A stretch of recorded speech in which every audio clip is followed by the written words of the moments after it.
وہاں پہ صدر ٹرمپ کی طرف سے یہ بیان سامنے آیا کہ میلونی نے میری منت کی کہ میرے ساتھ تصویر بنا لیں، اور مجھے ترس آ گیا، میں نے ان کے ساتھ تصویر بنوا لی.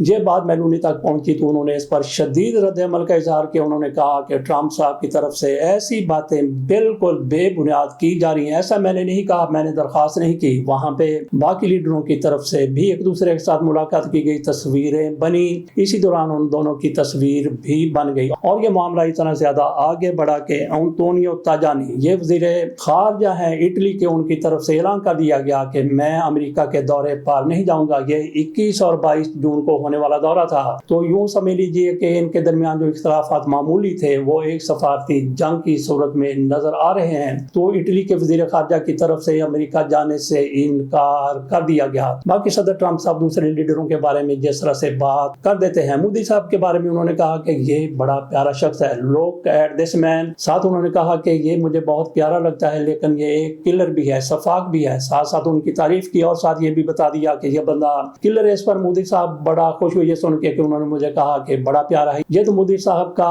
بس نہیں چلا، ورنہ تو وہاں پہ یہ گانا شروع کرتے، میں اڈی اڈی جاما آباد نہ. یہ پنجابی کا گانا، یہ تو شاید وہ نہ گا سکتے، لیکن یہ گانا وہ ضرور گا سکتے تھے کہ ہوا میں اڑتا جائے میرا لال دوپٹہ ململ کا. بہرحال ہم بات کر رہے تھے صدر ٹرمپ کی کہ وہ کس طرح سے اپنے دوستوں کے بارے میں بات کرتے ہیں، کس طرح سے بیوقوف بناتے ہیں، کس طرح سے ان پر تعریف کے ڈونگرے برساتے ہیں، اور اس کے ساتھ ساتھ ہی کس طرح سے ان کی دھول بھی اڑا دیتے ہیں. اس کے ساتھ اجازت دیجیے، اللہ حافظ.